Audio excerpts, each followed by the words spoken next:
додгоҳи ноҳияи Мастчоҳи Куҳӣ волидайни ду наврасро барои монеъ шудан ба таҳсили духтаронашон 10,000 сомонӣ ҷарима кард. Волидон мегӯянд аз таҳсил канор мондани духтаронашон сабаб дорад. ҳукми додгоҳи ноҳияи Мастчоҳи Куҳӣ имрӯз 20 апрел содир шуда, волидайни ду духтари 13 сола бар асоси моддаи 164 кодекси ҷиноятӣ монеъ шудан ба таҳсили ҳатмӣ ҷарима шуданд. ин моддаи қонун ҷарима аз 1000 то 50,000 ва ё маҳрум кардан аз озодӣ ба муҳлати то 2 солро пешбинӣ мекунад. аз таҳсил дур мондани Хадичамоҳи 13 сола пои волидони ӯро ба додгоҳ кашид. падари ӯ бо як қарори додгоҳ муаззаф шуд барои монеъ шудани таҳсили духтараш 5000 сомонӣ ҷарима пардозад. аммо волидони Хадичамоҳ ки тавони пардохти ин маблағро надоранд, ба ҳукми додгоҳ розӣ ҳам нестанд. ои Маҳмадёров, падари Хадичамоҳ, сокини деҳаи Виткони ҳамин ноҳия ки баробари берун шудан аз толори додгоҳ бо радиои озодӣ суҳбат мекард, гуфт духтараш бемор буд ва аз ин раҳбари мактаб огаҳӣ дошт. همینو نبرویم مکتب که همین در آینده سرایانه مقصد همین درد بود دیگه وای به ندارد با مونده شو برمودم.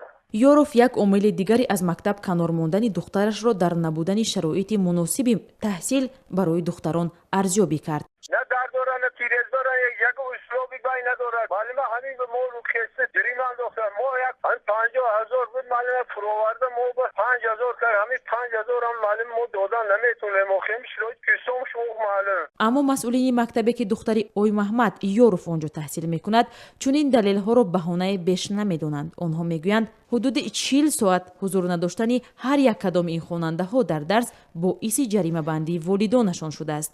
зоя Умарова, раҳбари мактаби рақами 6 ноҳияи Мастчоҳи Куҳӣ ки хонандагони се рӯсто Виткон, Подрох ва Камодон дар он таҳсил мекунанд, 20 апрел ба радиои озодӣ гуфт ҳанӯз урфу одатҳои миёни мардум вуҷуд дорад ки бархе волидайн аз он наметавонанд рӯй бигардонанд. либосошуна натавонистан вақтшанда таъмин кардан ба ҳисоби ҳамин шуд. дар ҳамин ноҳия занон бисёр кам кор мекунанд. мардон намехоҳанд ки ин занон кор кунанд, баъд ҳамин дуруға фаъолията вай мекунанд, як дера спортивная площадка вай мекунанд.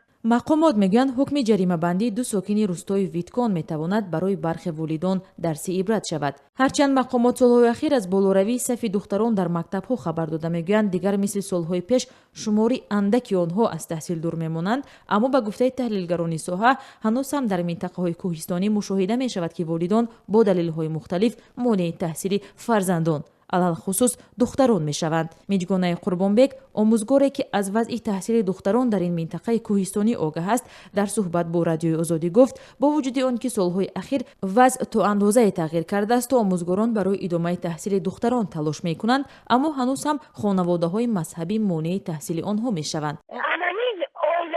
همین گونه اویله های یک تا دو تا در هر دیه هستن که این از والدین علاقمند است، چون که همون والدین نمیخواهند که بانوان آزادی داشته باشن.